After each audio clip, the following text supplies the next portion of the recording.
কতদিন গ্রামে আসি না। গ্রামের এই ভিজে মাটির গন্ধ, পশু পাখির ডাক, খোলা হাওয়া, শহরে কি আর এসব পাওয়া যায়? কত করে বললাম সকলকে আমার সাথে আসতে, কিন্তু কেউ রাজিই হলো না। বসে আছি সেই সকাল থেকে। এরপর বার দু এক অবশ্যই গাড়ি বদল হয়েছে, কিন্তু গ্রামটা না শহর থেকে অনেক দূরে। যাতায়াত করতে করতে গোটা একটা দিন লেগে গেল। যাকে অবশেষে যে গ্রামে পৌঁছাতে পারলাম এটাই বেশি। আমার নাম সরোজ। বহুদিন পরে গ্রামে এসেছি বেড়াতে, তাও আবার সবার সাথে এক প্রকার যুদ্ধ করে। এত বছরে গ্রামটা খানিকও বদলায়নি, যা দেখেছিলাম সেরকমটাই রয়েছে। এসে পৌঁছাতে পৌঁছাতে বেশ রাত হয়ে গেল, তাই হাতের কাছে কোনো ভ্যান ট্যাক্সিও পাচ্ছি না। অগত্যা হেঁটেই যেতে হবে। বাড়ি অবশ্য বেশ খানিকটা কাছেই, হেঁটেই পৌঁছে যাওয়া যাবে। আকাশে আজ চাঁদটা একদম পূর্ণ। আলোর ঝকমাকানিতে পুরো গ্রাম যেন নিজের রূপ মেলে ধরেছে। সেই আলো ধরে আমি সামনে এগোচ্ছি। আমি যে রাস্তা দিয়ে যাচ্ছি তার পাশ দিয়েই সরু নদী বয়ে গেছে। খানিক দূরে নদীর পাড়ে কে যেন একটা বসে আছে দেখলাম। হুট করে কেউ দেখলে নির্ঘাত ভয়ে উল্টো দিকে দৌড় দিবে।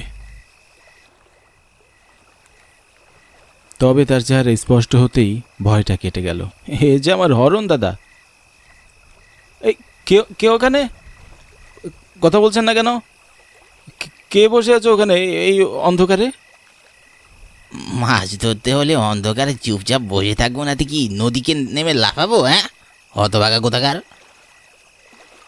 কে? হরণ দাদা, তুমি বসে আছো ওখানে? হ্যাঁ রে, আমি। তা একদিন পর কোত্থেকে এলি? আমাদের তো বলেই গেছিস। আরে হরণ দাদা, কি যে বলো না, তোমাদের সবাইকে মনে রেখেছি তবেই না এই গ্রামে এসেছি। কেউ তো আসতেই দিতে যাচ্ছিল না। বাড়ির সবাই কেমন আছে তোর? শুনেছি নতুন বিয়ে করেছিস। হ্যাঁ, আর কি, বাড়ির সবাই ভালোই আছে। তো তুমি এত রাতে এখানে বসে বসে মাছ ধরছো কেন? পাগল ছাগল মানুষের কি কোনো ঠিক আছে রে? যখন যা মন চাই সেটাই করি। দেখ না, কিছুক্ষণ আগেই মনে হলো মাছ ধরতে হবে, অমনি বড়শিখানি কাঁধে তুলে এখানে চলে এলাম। আমি বরং এখন তাহলে বাড়ির দিকে যাই হরদা। বেশি রাত হয়ে গেলে আবার মুশকিলে পড়ে যাব। ঠিক আছে, যা।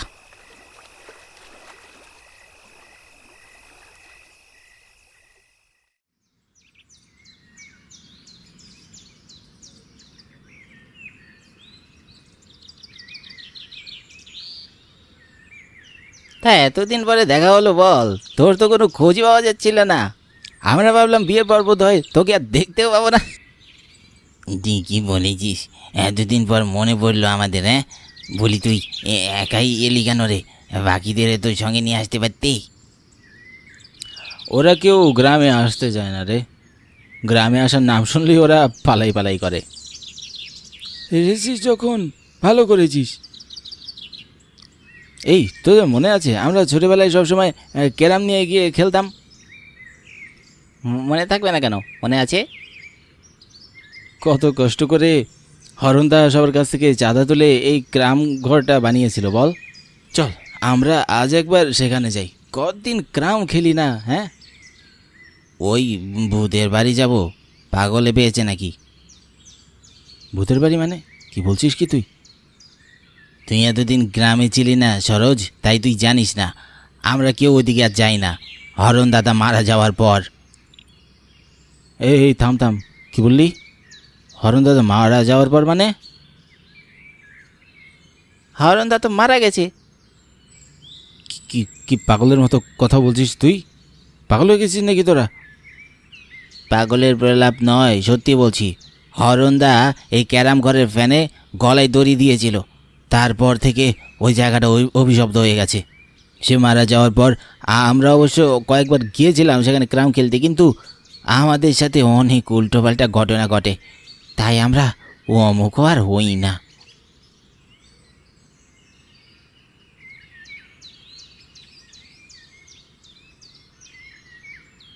ওরা কি বলল তার কোনো কিছুই আমার মাথায় ঢুকলো না।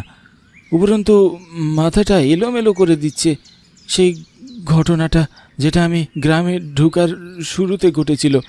হরণদাস যদি মারা গিয়ে থাকে তাহলে আমি তখন কার সাথে কথা বলছিলাম? সবাই মিলে আমাকে বোকা বানাচ্ছে না তো? হ্যাঁ, আমি সব ভূত প্রেতে কখনোই বিশ্বাস করি না, আর কুসংস্কার বিশ্বাস করার প্রশ্নই তো আসে না। আমি হাঁটতে হাঁটতে কখন যে হরণদার বাড়ির কাছে পৌঁছে গেলাম। মনের ভিতর তখনও টিপটিপ করছিল। বারবার মনে হচ্ছিল আমার আশেপাশে কেউ আছে। আমি যতবারই পিছনে তাকাচ্ছিলাম কাউকেই দেখতে পাচ্ছিলাম না। হরণ দাদার বাড়ির চারপাশের পরিবেশ একদম নিশ্চুপ। আগে হরণ দাদার বাড়ির কাছে এলে হরণদাকে দেখতাম কোনো না কোনো কিছু নিয়ে কোনো একটা কাজ করত, কিন্তু আজ বাড়ি একেবারেই শান্ত। আমি বাড়ির সামনে গিয়ে কয়েকবার হরণদাকে ডাকলাম, হরণদা, ও হরণদা, শুনতে পাচ্ছ? ভেতর থেকে কোনো আওয়াজই এলো না। হঠাৎ করে মনে হলো আমার একবার সেই ক্যারাম ঘরে যাওয়া উচিত।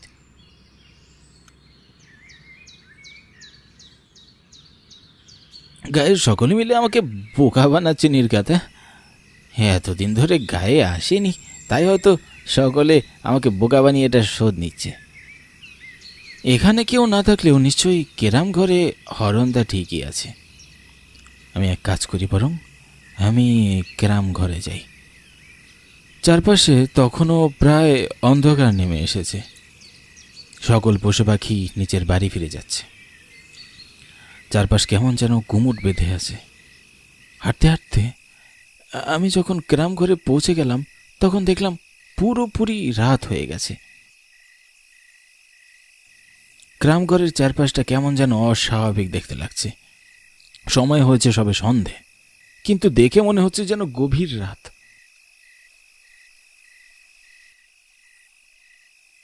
দরজায় হাত রাখতেই কুট করে খুলে গেল ক্যারাম ঘরের দরজা।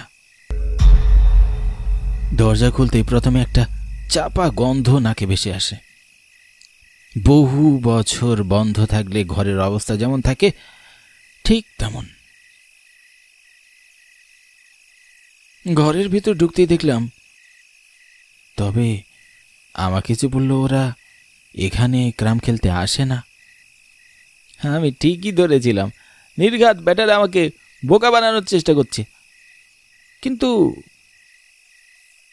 হরণদা আর তার পাশে একজন হাট্টা কাট্টা গরনের লোক, ওদের দুজনের মধ্যে কিছু একটা নিয়ে বেশ গোলমাল পেয়ে দেখেই বোঝা যাচ্ছে। নিরুদা, এটা কিন্তু তুমি একদম ঠিক বললে না। আমি কোনোভাবেই হারিনি। নেশা করতে পারি, কিন্তু এখনো নেশা করিনি যে আমি বলে যাব। তবে কি তুই আমি অন্ধ বলছিস?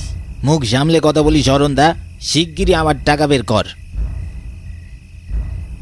আমি তো হারিয়েনি খেলায়, তবে কিসের টাকা দেব? হারিসনি মানে আলবা দেরেছিস, এই কোণে আমার টাকাতে বলছি। মাথাটা কিন্তু এমনিতে গরম আছে বলে দিলাম। আমি যখন হারিয়েনি তখন তুই টাকা কি করে পাবি শুনি?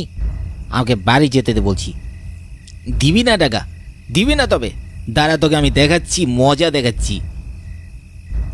আমি দেখলাম ওই লোকটা তর্কের এক পর্যায়ে পাশে থাকা সিগারেটের ব্যাগটা হাতে নিয়ে হামলা করে দিল হরণদার উপর। আমি চোখের সামনে ঠিক দেখছি না ভুল দেখছি বুঝতে পারছি না। হরণদা এক চিৎকার করে মাটিতে লুটিয়ে পড়ল। কলকল করে রক্ত বেরিয়ে যাচ্ছে তার মাথা ফেটে। আরে আশ্চর্যের ব্যাপার হলো, আমি দেখলাম আস্তে আস্তে সব যেন কেমন অদৃশ্য হয়ে যাচ্ছে। চোখের সামনেই তো দুজন ছিল। হঠাৎ করে আমার চোখের সামনে ভেসে উঠল এক হাড় হিম করা দৃশ্য। আমি দেখলাম সামনে কেরাবের উপর ফ্যানটায় হরণদার লাশ ঝুলছে। আমি যেন আকাশ থেকে বললাম। ভয়ে আমার কপালের চারপাশে বিন্দু বিন্দু ঘাম উঠে শুরু করলো। গলা দিয়ে আওয়াজ বেরোচ্ছিল না, কিন্তু তাও কষ্ট করে স্পষ্ট স্বরে ডাকলাম, হরণদা, ও হরণদা। সরোজ, তুই কি করছিস এখানে? কে? আমি আমি হরণ।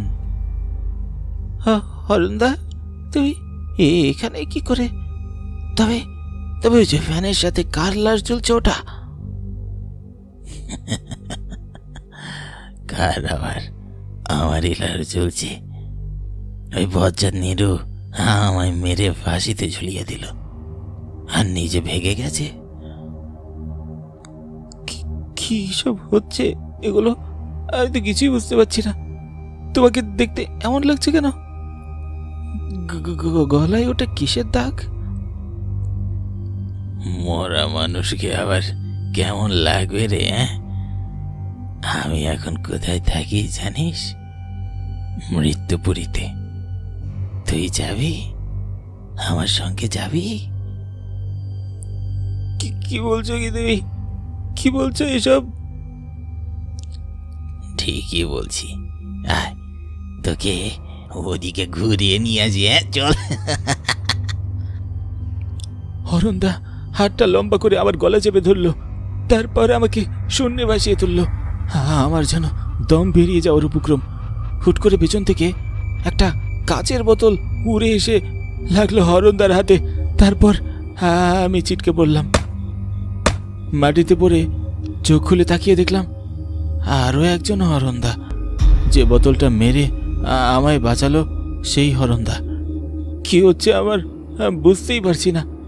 এখন শুধু মনের ভিতরে ভয় কাজ করছে যে কাচের বোতলটি মেরে আমায় বাঁচালো সে হুট করে বলে উঠল, পালিয়ে যা এখান থেকে সরোজ, পালিয়ে যা। ওটা আসল হরণ নয়, ওটা হলো সেই শয়তান নীরু। আমাকে মেরেও ও শান্তি হয়নি। আমার রূপ ধরে ও তোকেও মারার চেষ্টায় আছে। আমাকে মারার পরে আমি এখানে ওই নীরুকে মেরে প্রতিশোধ নিয়েছিলাম। তারপর থেকে এই শয়তান নীরু রাস্তার এখানে ওখানে ঘোরাফেরা করে সকলকে ভয় দেখায় আমার রূপ ধরে। আমি ওকে দেখে নিচ্ছি সরোজ, তুই পালা। আমি দেখলাম যে আমার গলা চেপে ধরছিল সে আস্তে আস্তে খুব বদলাচ্ছে। আস্তে আস্তে সে হরণ থেকে নীরু হয়ে উঠল। ভয়ানক তার রূপ। শরীর থেকে যেন মাংসগুলো খসে খসে আলাদা হয়ে যাচ্ছে। চোখের সামনে শুরু হয়ে গেল নীরু আর হরণের ধস্তাধস্তি। হরণদা আমায় বারবার বলছিল বেরিয়ে যেতে। আমি এই ফাঁকে সুযোগ পেয়ে দৌড়ে পালিয়ে যেতে লাগলাম সেখান থেকে। আর কোথাও দাঁড়ালাম না, চোখ বন্ধ করে এক দৌড় দিয়ে বাড়ি ফিরে গেলাম। এরপর আমি আর সেই ক্যারাম ঘরের আশেপাশেও যাইনি।